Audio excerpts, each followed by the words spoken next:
বিশাল gate দিয়ে ঢুকলেই দেখা যায় আদ্যাপীঠের প্রথম মন্দির।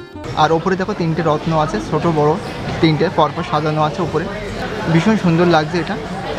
আর এখানে দেখো জগৎজননী শ্রী আদ্যামায়ের মন্দির। তো এখানে সবাই দেখো পূজার জন্য লাইনে দাঁড়িয়ে আছে। তো অনেকেই পূজা দিচ্ছে, অনেকেই পূজা দেওয়া হয়ে গেছে।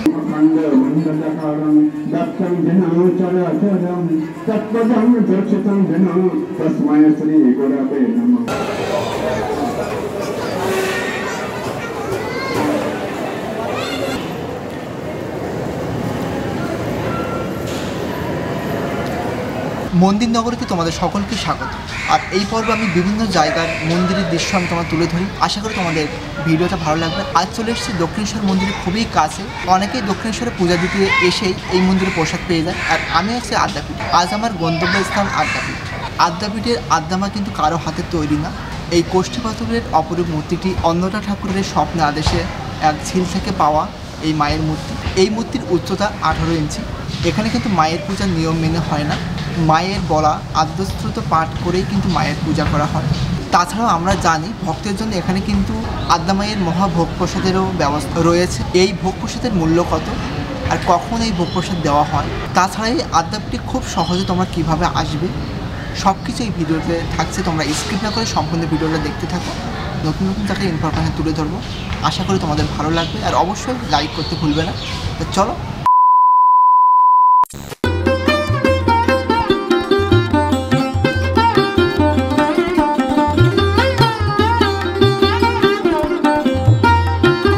চলে এসেছি দক্ষিণেশ্বর রামকৃষ্ণ সংঘ আদ্যাপীঠের মন্দিরের সামনে। তো এটা হচ্ছে মেন গেট। এবার মন্দিরের মেন গেট দিকে ঢুকলেই দেখো মেন মন্দিরের সামনে তোমরা দেখতে পাবে। মন্দিরের ডান দিকে দেখো বিবেকানন্দের মূর্তি। এখন মন্দির বন্ধ আছে। আর এই মেন মন্দিরের বাঁ দিক দিয়ে যাবো। মন্দিরের সামনে দেখো লতা পাতা দিয়ে কিছু গাছ লাগানো আছে, ডেকোরেশন করা আছে, দারুণ লাগছে এটা দেখতে।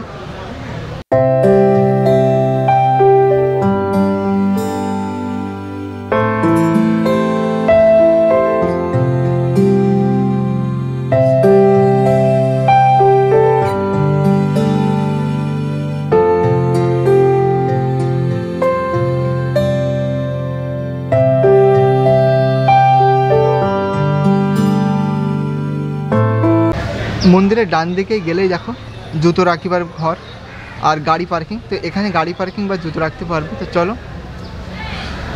তো এখানে জুতো রাখতে হয়। তো মন্দিরের পিছনে গাড়ি পার্কিং করা যায়। এই দেখো অনেকে গাড়ি পার্কিং করছে। এটা হচ্ছে জুতো রাখার ঘর। তো এখানে আমি জুতো রেখেছি, পার পার্সন 2 টাকা করে নিল। তো এখন এই পথ দিয়ে যাবো।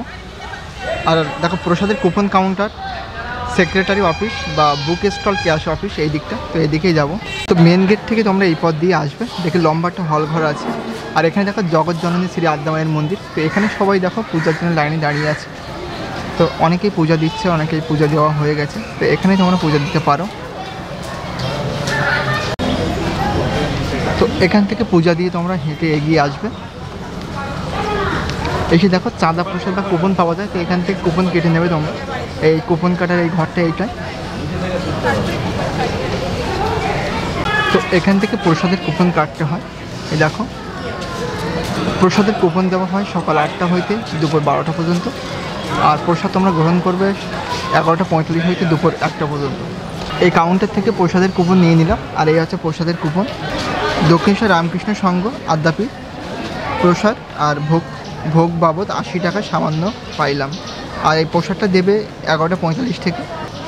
তোমরা এসেই টোকেনটা কালেক্ট করে নেবে। প্রসাদ যদি অতিরিক্ত থাকে তাহলে কিন্তু 1টার পরেও প্রসাদ পেতে পারো। ওপরে দেখো 3টে রত্ন আছে, ভীষণ সুন্দর লাগছে এটা। আর এই মন্দিরে সকলকে প্রবেশ করতে দেওয়া হয় না। এখানে কুপন কাটা হয়, যেখানে বই পাওয়া যায়। তার পাশে দেখো কি সুন্দর একটা মন্দির। চলো এই মন্দিরটাও দেখবো। আর পাশে দেখো মহাদেবের মন্দির। এখানে দেখো অনেকেই পূজা দিচ্ছে। শ্রী মঠ আনন্দ ভাইয়ের কুঠিয়া এটা। ভীষণ সুন্দরভাবে ডিজাইন করা আছে দেখো।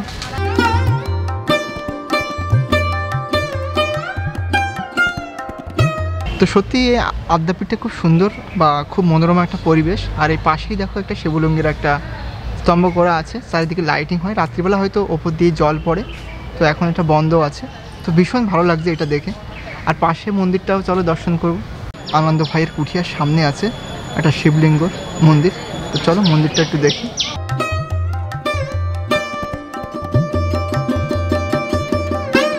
প্রার্থনা করছে। মেন গেট থেকে সোজা একটু এগিয়ে আসলেই যুগল মন্দিরটা তোমরা দেখতে পাবে। ভীষণ সুন্দর এর ভিতরটা, রাধা মাধব আছে। তো চলো মন্দিরটা একটু ঘুরে দেখবো চারিদিকটা।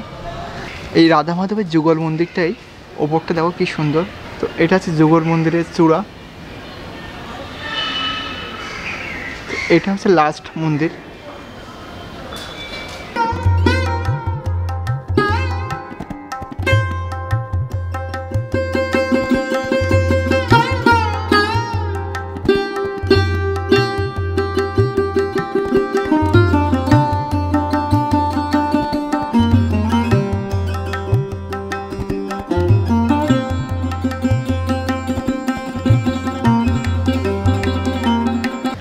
টয়লেট করার জায়গা আছে, হাত ধোয়ার জায়গা আছে পাশে।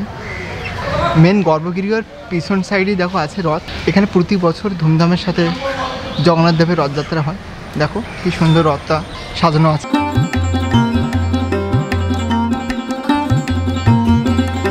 মেন গেটে ঢুকলেই যে বড় মন্দিরের ঠিক পাশেই আছে শিবলিঙ্গের অনেকগুলো মন্দির। তো চলো এই মন্দিরগুলো দর্শন করি।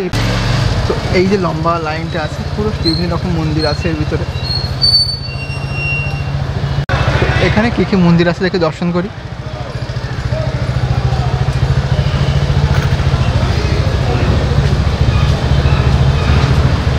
এখানে একটা শিবলিঙ্গ আছে।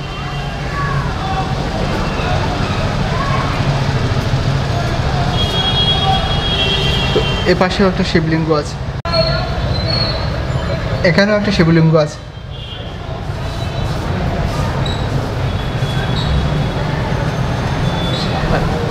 এটা হচ্ছে শ্রী শ্রী দুর্গা মাতার মন্দির।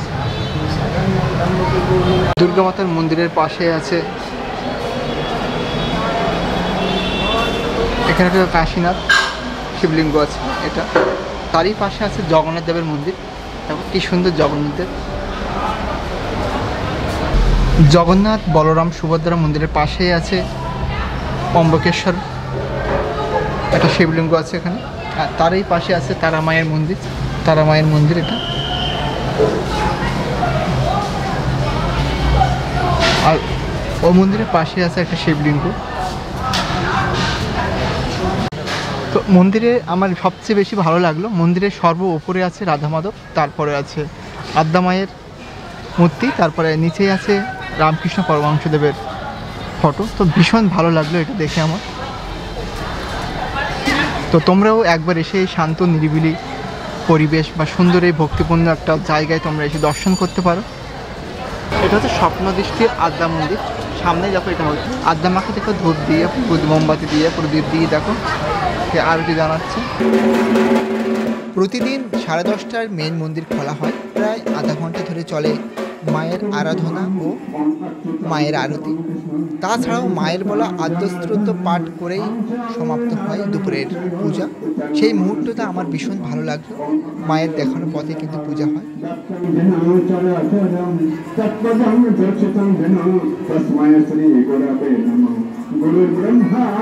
এই হচ্ছে মন্দিরের গর্ভগৃহ, এখনই বন্ধ হয়ে গেছে। দেখো প্রসাদ পাওয়ার এখান থেকে লম্বা লাইন পড়েছে, সকলে লাইনে দাঁড়িয়ে আছে, সব হল ঘরে ঢুকছে। 11:35 প্রসাদ দেওয়া হয়, কিন্তু তার আগে থেকে লাইন পড়ে যায়। দেখো প্রচুর লম্বা লাইন। এই যে প্রসাদ হলের পাশে দেখো তোমরা জুতো রাখতে পারবে, এখানে জুতো ব্যাগ এই রাখার কাউন্টার হচ্ছে এই। সকলে দেখো জুতো রাখছে এখানে।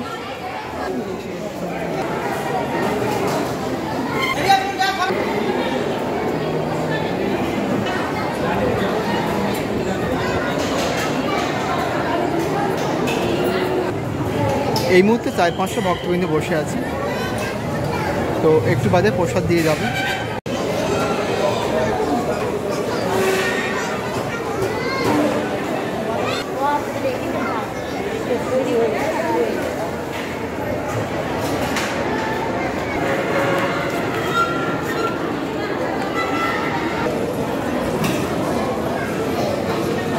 এখানে আমার মনে হয় গ্লাসটা যদি অন টাইম দিতে খুব ভালো হতো, যেহেতু এটা প্লাস্টিকের গ্লাস।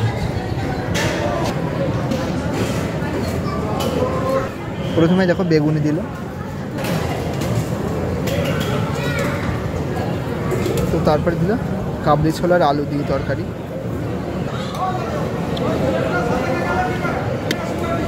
তো তারপরে পোলাও দিল। তো এখানে ভাত আছে, ভাতের পরে ডাল দিল, আলু সবজি তরকারি দিল সেকেন্ড টাইম। তারপরে দিল আমার আচ্ছা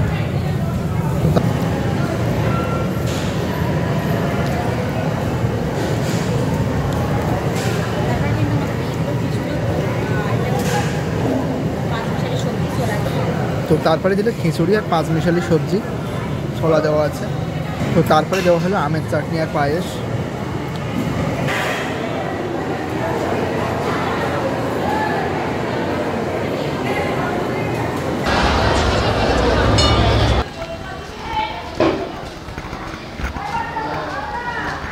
আদ্যাপীঠের দুপুরের ভোগ প্রসাদ মেনুতে প্রায় 8 থেকে 9 রকম পদের খাবার থাকে।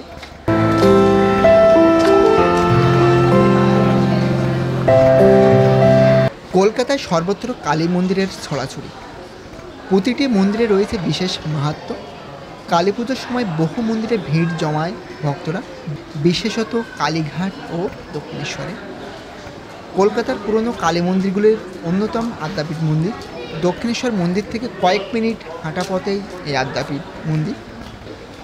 আর এই মন্দির রয়েছে ইতিহাস ও অলৌকিক ঘটনা।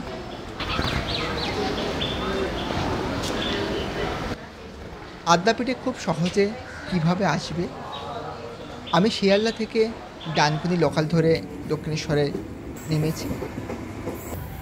আমি এখন দাঁড়িয়ে আছি দক্ষিণেশ্বর স্টেশন। শিয়ালদা থেকে ডানকুনি লোকাল ধরে তোমাদের দক্ষিণেশ্বর স্টেশন নামতে হবে, আর এই রোডটা দিয়ে যেতে হবে।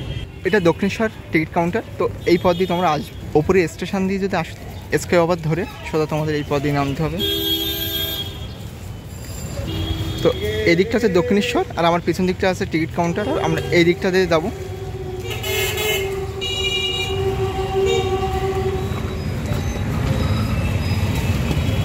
তো এখান থেকে টোটো ধরে নেবো আদ্যাপীঠে। দক্ষিণেশ্বর ফ্লাইওভারে উঠলেই তোমরা দেখতে পাবে আদ্যাপীঠ গেট নম্বর 10। তো 10 নম্বর গেট দিয়ে বাইরে গেলেই তোমরা অটো বা টোটো পেয়ে যাবে।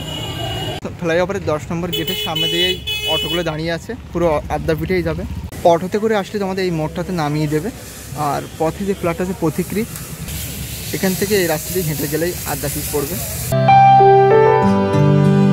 আদ্যাপীঠে আদ্যামাইয়ের এই মন্দিরটি তোমাদের কেমন লেগেছে অবশ্যই তোমরা কমেন্টে বলবে। আর যদি ভালো লেগে থাকে অবশ্যই লাইক করবে। এই ধরনের নতুন নতুন জায়গার ইনফরমেশান পেতে অবশ্যই চ্যানেলটি সাবস্ক্রাইব করে রাখবে। তো চলো আজ এই পর্যন্ত, নেক্সট অন্য কোথাও দেখা হচ্ছে।